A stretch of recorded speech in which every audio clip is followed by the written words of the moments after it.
Hello everyone. So in this video we will discuss how to do reading comprehension. Okay, we are not giving you any model answers here because there are no model answers. There will be a different passage. You have to read the questions. You have to answer them from the passage only. Okay, obviously there will be only one answer, but there is no model language. So let's go. In this we will discuss how to approach this to save the time, to save maximum time. Okay, let's start. तो पहला काम हम ये करेंगे कि we will not read the passage, we will read the questions first. Why? Because then we will know what we are looking for. Because हमारा काम यहाँ पर इस पैसेज को पढ़ना नहीं है. हमारा जो काम है वो ये है कि हम आंसर लिख पाएँ, इनके आंसर लिखने. तो हमें जब आंसर ढूंढने हैं तो हम आंसर ढूंढेंगे, पर किसके ढूंढेंगे? क्वेश्चंस के. तो पहले क्वेश्चन पढ़ेंगे. What are the different aspects of life and culture of people of northeastern India touched upon by the author in the book Understanding India's Northeast, a Reporter's Journal. From the book, what do we know about administrative acumen of some of the communities of the region? यहाँ क्या पूछ रहा है? Administrative acumen.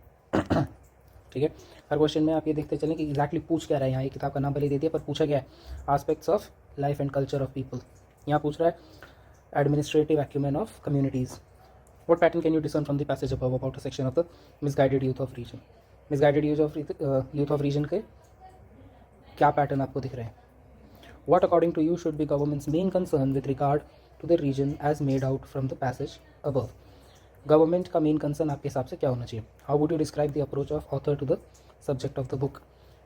How would you describe the approach of the author की approach to the subject of the book को आप कैसे describe करेंगे? चलिए. Understanding India's north eastern report journal is enormously empathetic book about a region and people that have been neglected severely. It tells stories of isolation, unrest, cultural diversity, dangerous politics, ethnic strife, the violation of rights, and significantly, hope. She vigorously advocates the need to understand the situation with a historical perspective. While writing about the disillusioned youth in the region who have either affiliated themselves with underground groups or have surrendered and joined local politicians or the mafia, she says, I understand where they are coming from and what brought them to the pass. An intensified struggle for power between the insurgent groups and factions has led to murderous attacks and purges on those they consider traitors and dissidents. After pages that describe violence, isolation, and situation that seems to have spun out of control, she claims the reader with some success stories. One of the most inspiring demonstrations of this approach is seen in Nagaland. For instance, in Phake district, Nagaland villagers like Chizami are working out a model of development that is rooted in their traditional wisdom and is vitally relevant to the region too. The 2018 Assembly election is a remarkable demonstration of society taking a stand against electoral corruption and commitment to democratic values. Yet another story Rupa Chinnai narrates is that of Taika village in Karbi Anglong district in Assam, inhabited by 350 strong tribal community called Ingti. The village produces a variety of turmeric that is rated among the best in the world. Taika's resident involved 5 neighboring villages in order to pool in their land resources to make 1,000 hectares. The result was the formation of something akin to cooperative selling the turmeric directly to the spices board based in Kochi. Okay, what are the different aspects of life and culture of people of North India touched upon by the author in the book? क्या थे aspects? ये थे. Region of the people that have been neglected, tell stories of isolation, unrest, cultural diversity, dangerous politics, ठीक है. Question को दोबारा पढ़ते पढ़ते different aspects of life and culture of people of north India touched upon by the author in the book this. तो भैया different aspects of life and culture पूछा है, ये हैं उनके different aspect: isolation, unrest, cultural diversity, dangerous politics, ethnic strife, violation of rights, significantly, hope. ठीक है. She vigorously advocates the need for understanding the situation the historical perspective. इसकी ज़रूरत नहीं है. उसके बाद आप इसी आंसर में यहाँ के इसके बारे में भी बात कर सकते हैं कि दे हैव अ ज़ील. ठीक है. कहाँ गया? For instance in Phek district villages like Chizami are working out a model. ठीक है. So they have a zeal for development. ठीक है. And the society and as a society they are taking a stand against electoral corruption, commitment of democratic values. ठीक है. वहीं पे आप इसके बारे में इसके ये भी लिख सकते हैं कि 5 नेबरिंग विलेजेस वाला ये क्या दिखाता है? एक तो बिजनेस एक्यूमेन दिखाता है. ठीक है. बिजनेस एक्यूमेन कि सारे रिसोर्सेज पूल कर लिए भाई लोगों ने. अकेले अकेले कुछ नहीं होता, पर 1000 हेक्टेयर एक बार में बना लिया. उसके बाद बेच किसको रहे हैं? डायरेक्टली स्पाइसेस बोर्ड को. इससे भी क्या पता चलता है? बिजनेस एक्यूमेन है, मिडल मैन कट कर दिए. ठीक है. तो जब आप ये पढ़ रहे हो तो आपको ये सब ध्यान में रखना है कि आपसे पूछा गया है और आपको ज़्यादा से ज़्यादा पॉइंट्स ढूंढने हैं. ये आपकी इंग्लिश की लैंग्वेज का टेस्ट कम और आपकी रीडिंग कॉम्प्रिहेंशन का टेस्ट ज़्यादा. यानी कि आप इसको रीड करें, इसको कॉम्प्रिहेंड करें और उसके बाद लिखें. तो जितने पॉइंट्स आप निकाल पाएँ उतना बेटर है. वर्ड लिमिट आपको ध्यान रखनी है. ठीक है. तो क्या क्या एस्पेक्ट दोबारा से देख लेते हैं. What are the different aspects of life and culture of people of the north east India touched upon by the author in the book. तो वो एस्पेक्ट्स यही हैं. यहाँ से आइसोलेशन है, अनरेस्ट है, cultural diversity, religious politics, ethnic violations, rights and more significantly hope. और वो होप के एग्जांपल्स यहाँ से देखते हैं कि कैसे ये लोग ये वाला काम कर रहे हैं, जहाँ पर ये लोग एक साथ आ रहे हैं, बॉन्डिंग दिखा रहे हैं, या ये वाला काम कर रहे हैं, ठीक है, करप्शन और डेमोक्रेटिक वैल्यूज़ के लिए खड़े हो रहे हैं, मतलब करप्शन के लिए नहीं, करप्शन के अगेंस्ट डेमोक्रेटिक वैल्यूज़ के लिए खड़े हो रहे हैं। From the book what do we know about administrative acumen of some of the communities of the region. 2 community के बारे में यहाँ बात हुई है, एक ये, ठीक है, एडमिनिस्ट्रेटिव एक्यूमेन के बारे में बात करिए। ये क्या पता चलता है हमें इससे? भैया हमें ये पता चल रहा है कि ये लोग आपस में एडमिनिस्ट्रेटिव एक्यूमेन है इनके अंदर। बेसिकली ये लोग इतने सारे लोगों को और रिसोर्सेज को पूल कर रहे हैं, ठीक है। तो रिसोर्स मैनेजमेंट, रिलेशनशिप मैनेजमेंट, 5 अलग अलग कम्युनिटीज़ को इन लोगों ने एक साथ बुला लिया, ये कमाल का मैनेजमेंट है। उसके बाद बिजनेस मैनेजमेंट, भाई directly selling to spice board, कोई मिडिल मैन नहीं, कुछ नहीं, कोच्चि में बेच रहे हैं। कहाँ हैं ये लोग और कहाँ बेच रहे हैं, देखो, ठीक है। आसाम से सीधा कोच्चि पहुँच गए बेचने, समझ में आया। उसके बाद यहाँ क्या पता चलता है कि अपने लिए इंडिजिनस मॉडल डेवलप कर रहे हैं भाई, हमारा एरिया, हमारा लोकल एरिया, उसके लिए डेवलप कर रहे हैं। तो क्या एडमिनिस्ट्रेटिव एक्यूमेन है? तो बता ही दिया, बिजनेस है, रिसोर्स मैनेजमेंट है, रिलेशनशिप मैनेजमेंट है, ठीक है। इन जनरल मैनेजमेंट और एडमिनिस्ट्रेशन यानी कि पॉलिसी मेकिंग का भी है भैया, अपनी डेवलपमेंट के लिए अपने हिसाब से मॉडल बना रहे हैं, दैट इज़ अनदर एक्यूमेन, ठीक है। कम्युनिटीज़ का नाम लिख दो, याद रखो, वर्ड्स लिमिट याद रखो, आपको वर्ड लिमिट उसमें दी रहेगी 40 वर्ड्स 50 वर्ड्स ऐसे, तो वर्ड लिमिट का ध्यान रखते हुए करना है। So you have to use keywords directly, ठीक है, डायरेक्टली यहाँ से उठाओ जो चीज़ उठा सकते हो। ज़्यादा भाषा बनाने की कोशिश करोगे, वर्ड लिमिट क्रॉस हो जाएगी, टाइम ज़्यादा लगेगा। What patterns can you discern from the passage above about a section of the misguided youth of the region? अभी इससे हमें क्या पता चल सकता है? एक पैटर्न ढूंढने को बोल रहे हैं। She basically advocate the need for situation historical perspective, writing disillusioned within the have either affiliated themselves with the underground groups or have surrendered and joined local politicians or mafia. She says, I understood where they are coming from and what had brought them to this pass. An intensified struggle for power between the insurgent group and faction has led to murderous attacks and purges of these consider on those they consider traitors and dissents. तो क्या pattern पता चल रहा है हमें? पता चल रहा है एक वायलेंस का पैटर्न है, ठीक है। कुछ वायलेंस से बचने के लिए जो यूथ है वो डिसइल्यूजन हो जा रहा है। डिसइल्यूजन का मतलब होता है कि मोह भंग होना। मोह भंग क्यों हो रहा है? वायलेंस हो रहा है कुछ का, इसलिए कि वायलेंस हो रहा है, उससे दूर जाना चाहते हैं। ये जो ज़बरदस्ती के मर्डर से अटैक्स हो रहे हैं, उनके खिलाफ बोलने पे भगा दिया जा रहा है, उन्हें ट्रेटर बोला जा रहा है, ठीक है। दूसरा ये जिन लोगों के खिलाफ ये हो रहे हैं उनके अंदर रिवेंज की भावना आ जा रही होगी, ठीक है। ये किसी के खिलाफ हो रहे हैं तो कोई ने कर भी रहा होगा, तो वो यूथ को पावर भी मिल रही है, पावर भी फील हो रही है। तो बेसिक जो किसी भी जगह के यूथ के साथ होता है जहाँ पर इंसर्जेंसी, मिलिटेंसी या टेररिज्म होता है, डिसइल्यूजनमेंट, वो एक पैटर्न है। तो पैटर्न क्या है? पैटर्न है डिसइल्यूजनमेंट का, वायलेंस की वजह से। Violence, instability. अब तो बोलोगे अनस्टेबिलिटी कहाँ लिखा है? ये अनस्टेबिलिटी तो है, कॉम्प्रिहेंशन की भी बात है, रीडिंग ही नहीं है सिर्फ, ठीक है। ये कॉन्स्टेंट पावर स्ट्रगल, जब पावर स्ट्रगल हो रहा है, स्ट्रगल फॉर पावर, तो कॉन्स्टेंट स्ट्रगल फॉर पावर, इसका मतलब नहीं है ना स्टेबिलिटी। तो वायलेंस और इंस्टेबिलिटी की वजह से डिसइल्यूशनमेंट, ये है पैटर्न, ठीक है। What according to you should be government's main concern with regard to the region as made out of the from the passage? ये पॉजिटिव है, ये पॉजिटिव है, ये पैराग्राफ पॉजिटिव, ये पैराग्राफ पॉजिटिव, ये पैराग्राफ नेगेटिव, ये पैराग्राफ पॉजिटिव सा है, या न्यूट्रल कह लो उसको, ये तो इंट्रोडक्शन है। तो ये नेगेटिव है, तो इसी के यही होना चाहिए मेन कंसर्न। भैया जो नेगेटिव है उसी को तो पॉजिटिव करोगे, जो ऑलरेडी पॉजिटिव उसका क्या करोगे? तो ये मेन कंसर्न। तो मेन कंसर्न है कि डिसइल्यूजनमेंट ऑफ यूथ को बचाना, कि यूथ डिसइल्यूजन ना हो। अगर यूथ ही डिसइल्यूजन हो गया, यूथ का ही मोह भंग हो गया और यूथ चलता बना वहाँ से, तो फिर किसके लिए क्या करोगे, ठीक है। तो मेन काम जो सरकार का कंसर्न होना चाहिए वो है कि डिसइल्यूजन यूथ है, उसके डिसइल्यूजनमेंट को तोड़ा जाए। कैसे? ये पावर स्ट्रगल्स को ख़त्म करके, इंसर्जेंट ग्रुप्स और फैक्शंस के जो अटैक्स हैं इनको रोक के, डेवलपमेंट करवा के एरिया में। भाई यूथ को क्या चाहिए? यूथ को चाहिए अपॉर्चुनिटी। यूथ के होते हैं एस्पिरेशंस। जब यूथ के एस्पिरेशंस फिल नहीं होते हैं तो 2 चीज़ें होती हैं, डिस्पेयर या फिर डिसइल्यूजनमेंट, ठीक है। तो यूथ के एस्पिरेशंस का ख्याल रखना पड़ेगा गवर्नमेंट को। तो मेन कंसर्न यही है कि डिसइल्यूजनमेंट जो हो रहा है उसे रोका जाए। मेन कंसर्न इस पैराग्राफ के हिसाब से, always remember to stick to the paragraph. ये हो गया। What would you describe, how would you describe the approach of author to the subject of the book? Author की अप्रोच को आप कैसे डिस्क्राइब करोगे? भैया मुझे तो लगा कि ऑथर की जो अप्रोच है वो होपफुल है। किससे? सिग्निफिकेंटली होप से। जो ऑथर है उन्होंने होप के ऊपर बहुत सिग्निफिकेंस दिया। Author of, not the book, author of this paragraph, ठीक है।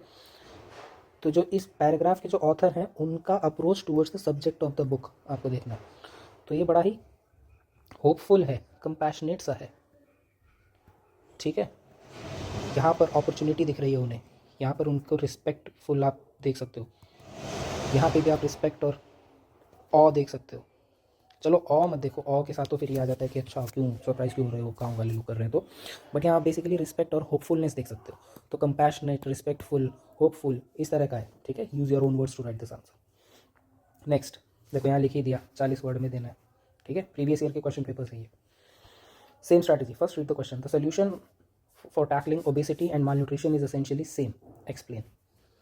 What are the prime reasons for obesity. तो देखो मार्क करते चलो, आपके पास पेन होगा, पेपर में अंडरलाइन कर लेना, ठीक है। Solution for tackling obesity and malnutrition same, इसको एक्सप्लेन करना है। What are the prime reasons for obesity, how is economy of a country benefited from the health of its citizen, economy benefit from health, why children today suffer disproportionately, why children suffer more from obesity as compared to adults. What is the key finding of household consumption expenditure survey, key finding पूछा इस सर्वे का, ठीक है, with regard to urban and rural consumption and why is this important. चलो paragraph पढ़ते हैं। Popular imagination even in India itself has it that unhealthy Indians suffer overwhelmingly from under and malnutrition. The visual trope of this is the thin, emasculated people, but even as undernutrition in India very much lingers, that a growing number of Indians suffer from obesity gets underplayed. According to a recent study, globally, more than 1 billion people, 1 in 8 persons, live with obesity today. Sorry. Obesity among adults has more than doubled since 1990s and quadrupled among children. ठीक है, अब हमें यहाँ reason मिल जाएगा उस वाले सवाल का। And India hasn't bucked this trend. For India, there is also a double burden of malnutrition and obesity. Also, there is the high burden of non-communicable diseases like heart disease and diabetes, which obesity fuels. It would be a mistake to think that obesity is a disease of the urban rich. From 1990 to 2022, numbers have grown from 35 lakh to 7 crores. With households becoming more affluent, there is a rise in consumption of processed foods high in fats, salts, and sugar. Household consumption expenditure survey 2022-23 shows that the rural households now nearly spend as much relatively as their urban equivalents on beverages and processed foods. A sedentary lifestyle adds to the malice. Tackling obesity and malnutrition requires increasing consumption of fruits, vegetables, and pulses, and increasing physical activity. Government must regulate the harmful marketing of food and beverages, especially those targeted at children. Shape fiscal and pricing policies to promote healthy diets and raise public awareness on eating healthy and exercising. As the economy of the country improves, so does the health of its citizens. Conversely, improving health of citizens lead to more productive workforce. चलो भाई solution देखो, last हमने क्या पढ़ा, conversely improving health of the citizen leads to a more productive workforce. यहाँ क्या पूछा है, how is economy of a country benefited from the health of its citizen. 40 words गिनो कितने, 1 2 3 4 6 7 8 9 10 11, ठीक है। तो इसका मतलब आपको इसको थोड़ा सा एक्सपैंड करना पड़ेगा, केवल ये लिखने से काम नहीं चलेगा, ठीक है। यहाँ पे क्या लिखा है, as the economy of the country improve so does the health of its citizen, conversely improving health of citizen leads to a more productive workforce. सवाल क्या है, how is economy of a country benefited from the health of citizen. तो लिखो कि भैया improving health of the citizen lead to more productive workforce. More productive workforce जो है वो बेटर काम करेगी, ज़्यादा एनर्जी होगी। बेसिकली मोर प्रोडक्टिव वर्कफोर्स का क्या मतलब है, मोर प्रोडक्टिव वर्कफोर्स का मतलब है कि वो प्रोड्यूस ज़्यादा करेंगे। दूसरी बात, अगर वो हेल्दी हैं तो उनका हेल्थ केयर एक्सपेंडिचर कम होगा, हेल्थ केयर का एक्सपेंडिचर लो हो जाएगा, ठीक है। तो जब दवाइयों का खर्च नहीं, तो सरकार की इतनी सारी जो हेल्थ स्कीमें चल रही हैं जो एक बर्डन क्रिएट करती हैं, सरकारी हॉस्पिटलों में इतने सारे डॉक्टर्स, इतनी सारी दवाइयाँ, वो कम हो जाएगा, ठीक है। और आदमी का, इंसान का जब हेल्थ केयर का बजट कम हो जाएगा, हेल्थ केयर में खर्च होने वाला बजट, तो उसको प्रोडक्टिवली यूज़ करेगा, या तो प्रोडक्टिवली यूज़ करेगा या लीजरली यूज़ करेगा। लीजरली यूज़ करेगा तो भी कंज्यूम करेगा, पैसे देगा, प्रोडक्टिवली यूज़ करेगा तो भी पैसे देगा, इकॉनमी को ड्राइव करेगा, वैल्यू वाली इकॉनमी को। जब हेल्थ केयर पे खर्च कर रहा है तब भी इकॉनमी ड्राइव हो रही है, नर्सेज, फार्मास्यूटिकल कंपनीज़, ये सब का फ़ायदा होता है। लेकिन वो वैल्यू एडिशन नहीं है ना भाई, वैल्यू एडिशन तो यहाँ से होगी ना कि मेरे पास पैसा बच गया, मैं घूमने चला गया, मैंने वहाँ दे दिए, इंस्टेड ऑफ कि मैं 70,000 रुपये हॉस्पिटल में 2 दिन एडमिट होकर आऊँ उस पर खर्च करूँ। So this is better kind of expenditure, ठीक है। The solution of tackling obesity and malnutrition is essentially same, explain. देखो भाई यहाँ पे था एक जगह, ये रहा, tackling obesity and malnutrition requires increasing consumption of fruits, vegetable and pulses and increasing physical activity. इन्होंने एक ही लाइन में दोनों के आंसर दे दिए ना, तो आपने क्या करना है, एग्जाम्पल मतलब एक्सप्लेन करना है कि सेम है। भैया ओबिसिटी होती है किससे? प्रोसेस्ड फूड से। इलाज क्या है? हेल्दी फूड खाओ। माल न्यूट्रिशन किससे होता है? लैक ऑफ न्यूट्रिशन से। इलाज क्या है? हेल्दी फूड खाओ। हेल्दी फूड क्या है? Fruits, vegetables and pulses, increasing physical activity. Physical activity की वजह से भी माल न्यूट्रिशन होता है। बहुत बार क्या होता है कि आपने देखा होगा, वेस्टेड बोलते हैं हम लोगों को। खाना खाते तो बहुत है, शरीर में नहीं लगता, लंबे हो जाते हैं सिर्फ। तो जो लंबे लोग होते हैं, बहुत ज़्यादा और पतले होते हैं, उन्हें वेस्टेड बोलते हैं। ठीक है, कई बार मेटाबॉलिज्म इतना हाई होता है कि आप खाते तो हो पर आपके शरीर में नहीं लगता। तो कोई योगी बाबा आपको कुछ कुछ बताते हैं, उससे कोई मतलब नहीं। ढंग से खाओ, फिजिकल एक्टिविटीज़ का करो, सही रहोगे। ओबेसिटी में फिजिकल एक्टिविटी का तो आपको पता ही है। ठीक है, easy peasy. What are the prime reasons of obesity? Prime reasons of obesity हमने देख ही लिया। कहा था? यहाँ था, double since quadruple, and India hasn't bucked this trend. For India, there is also double burden of non-farm, which are from 90 urban rich have grown with household. Still, there is a rise in consumption of processed food, high in fats, salts and sugar. उसके बाद sedentary lifestyle, ये है reasons. ठीक है, sedentary lifestyle and consumption of processed food, high in fat, salts and sugar. ये तो obesity का reason है। पूछा हमसे क्या, what are the prime reasons of obesity? यही है प्राइम रीजन ऑफ ओबिसिटी। ठीक है, आगे बढ़ते हैं। अगला क्या है? Why children today suffer disproportionately more from obesity. अब ये थोड़ा सा ना सोचने वाला जवाब है। ये थोड़ा सा मैं कहूँगा टफ साइड पे। क्यों? क्योंकि हमें यहाँ मिला कि obesity among adults has more than double since 1990। Quadrupled का मतलब होता है 4 गुना, 4x हो गया चिल्ड्रन में। क्यों? कहाँ से पता चलेगा? यहाँ से देखो, consumption of process food and high in fats, salt and sugar, ये कहाँ से आया? और ये सेडेंट्री लाइफस्टाइल। चलो सेडेंट्री लाइफस्टाइल तो बड़ों का भी हो सकता है, लेकिन बच्चों का तो बढ़ रहा है ना फ़ोन की वजह से। सॉल्ट एंड शुगर ये सब कौन खा रहा है? बच्चे। अब तो बोलोगे कि बड़े भी खाते हैं, लेकिन पैराग्राफ कह रहा है बच्चे खाते हैं। ये हमें कहाँ से पता चलेगा? यहाँ से, government must regulate the harmful marketing, हाँ, regulate the harmful marketing of foods and beverages, specially those targeted at the children. तो आंसर क्या लिखोगे कि there are targeted marketing, harmful marketing of food and beverages that target children, and there is a sedentary lifestyle. और ये जो targeted जो marketing है ये किसकी? कंजम्पशन, ये process food and process foods that are high in fats and salts and sugar. भैया taste the thunder का ऐड बनाओ, उसमें एक दिन सलमान खान, एक दिन शाहरुख खान, एक दिन अक्षय कुमार को ले आओ, तो हो गया ना बच्चा तो वहीं पे फ्लैट। वो बच्चों के लिए तो है, बड़ा थोड़ी ना सोच रहा है कि मैं थम्स अप पीऊँगा और बाइक चलाऊँगा या मैं पानी में जाके सर्फिंग करूँगा। बच्चों को लगता है ये। ठीक है, नेक्स्ट, कुरकुरे के ऐड। तुम्हें याद हो, पता नहीं तुम्हें याद है कि नहीं आता, ये कुरकुरे के ऐड में पहले बच्चे आते थे, अब वो चेंज हो गया, हाथ करे रिपीट वाला। अब उसमें भी देखोगे किसको दिखा रहे हैं? 17-18 साल के टीनेजर्स को। क्यों? क्योंकि अब बच्चों के पास थोड़ा पैसा है और बच्चों से खर्च करवाना आसान है, इसलिए। तो ये जो टारगेटेड हो रहा है ना, ये जो टारगेटेड मार्केटिंग हो रही है, और बच्चों का जो सेडेंट्री लाइफस्टाइल हो गया है मॉडर्न डे में, वो कभी पोल्यूशन की वजह से घर पे बैठे हैं, छुट्टी हो गई है, कभी कोविड की वजह से, कभी ऑनलाइन क्लासेस हो रही हैं। ठीक है, क्लासेस भी जब तुमने ऑनलाइन कर दी भैया, तो क्लास तो कर दोगे, पर गेम्स पीरियड ऑनलाइन कैसे करोगे? वो तो चला गया।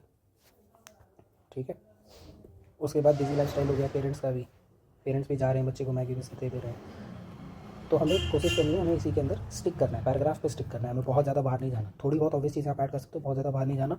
वर्ड लिमिट का ध्यान रखना है, वर्ड लिमिट का अगर ध्यान रखोगे तो अपने आप पैराग्राफ से बाहर नहीं जाओगे। नेक्स्ट क्या है? ये हो गया, what is a key finding of household consumption expenditure survey with regard to the urban and rural consumption and why this is important. भैया ये रहा, ये सीधा सीधा लिख के दिया भाई लोगों ने कि household consumption expenditure survey shows that the rural household now spend nearly as much relatively as their urban equivalents on beverage and processed food. Finding क्या हुई कि जी रूरल और urban expenditure on beverages and processed food is equal now. ये equal तो कर दिया जी, पर गांव में इक्वल जिम तो है नहीं, इक्वल डॉक्टर की फैसिलिटीज़ तो है नहीं। ये खैर मैं पैराग्राफ से ऐसे ही बाहर बोल रहा हूँ, तो ये गैप क्रिएट हो जाता है यहाँ पर फिर हेल्थ केयर का। ठीक है, किसी और पॉइंट में लिख सकते हैं आप इसको बहुत अच्छे से, जहाँ पर आपसे बात करी जाए कि रूरल इंडिया की एस्पिरेशन चेंज हो रही है। पहले इंडियन यूथ शहर में आना चाहता था, लेकिन अब इंडियन यूथ गांव की तरफ देख रहा है। आप लोग देखेंगे फार्म हाउसेस का राइज होना, a lot of youth going into the agriculture business और aspiring to go back to their villages. यही चेंज आप फिल्मों में देखेंगे। तो इस तरह की बातें नोट कर लो, काम आएंगी? ये बहुत बढ़िया सवाल है, ये बन सकता है एक सवाल कि भैया जो इंडियन यूथ की एस्पिरेशन चेंज हो रही है उसके बारे में बात करो, ठीक है। तो ये गैप क्रिएट करता है कि गांव में पैसा तो आ रहा है और बेवरेजेस और प्रोसेस फूड पे वो लोग खर्च उतना ही कर रहे हैं, but still there is a gap. Anyway, coming back to key finding क्या है? की फाइंडिंग ये है कि expenditure on beverages and process food शहर का और गांव का बराबर हो गया है, ये है। उसके बाद क्यों पूछा, why is this important? This is important because this is alarming. Lifestyle disease होती है, लाइफस्टाइल डिसीज़ होती है, diabetes, heart issues, hypertension, obesity. और शहर का लाइफस्टाइल जब गांव में आ जाए तो ये प्रॉब्लम करेगा ही करेगा, ठीक है। तो ये इंपॉर्टेंट क्यों है? क्योंकि ये it is not a welcome change. गांव की और शहर की खर्च करने की कैपेसिटी, रूरल एक्सपेंडिचर और अर्बन एक्सपेंडिचर का गैप कम हो जाना, यानी उनका ऑलमोस्ट बराबर हो जाना, एक अच्छा संकेत है कि प्रोग्रेस और पैसा दोनों ही गांव में पहुंच रहा है। तो मुद्दा ये क्यों खर्च कहाँ हो रहा है? ये एक्सपेंडिचर जो है एजुकेशन पे, ये तो सेम नहीं हुआ, ये गैप तो वाइड हो गया। हेल्थ केयर में जो एक्सपेंडिचर है वो गैप तो वाइड हो गया। प्रोसेस फूड और बेवरेजेस का सेम हो गया। क्यों? क्योंकि भैया टैक्स लगने के बाद भी 18 से 28% हो जाने के बाद भी कोक सेम रेट पे बिक रही है। 40 रुपये में कोई भी खरीद लो, और मेहमान आ जाएगा तो शान समझेंगे, कोक लेके आएंगे, ठंडी लेके आएंगे गाँव में, है ना, ये problem. Anyway, so this is how you have to approach the reading comprehension. Always read the questions first and stick to the paragraph. Okay, always stick to the paragraph while writing your answers. If there is a pattern change, you will realize it then and there कि सवाल पूछा ही ऐसा क्या है जो इस paragraph से direct अंदर से आंसर नहीं हो सकता, तो आपका मजबूरी है बाहर जाना, जाइए। बट वो ऐसा होगा नहीं most probably, I am almost 100% certain about this, क्योंकि फिर रीडिंग कॉम्प्रीहेंशन का पर्पस डिफीट हो जाएगा। रीडिंग कॉम्प्रीहेंशन का मतलब है आप रीड करें और फिर उसको समझे, कॉम्प्रीहेंड करें। तो अगर आंसर बाहर से लिखने पड़ रहे हैं तो फिर नॉलेज का टेस्ट है, आरसी का नहीं है, ठीक है। तो इस बात के लिए निश्चिंत रहें, सारे आंसर्स जो हैं आपको पैराग्राफ में ही मिलेंगे, वहीं से आपको करने हैं, ठीक है।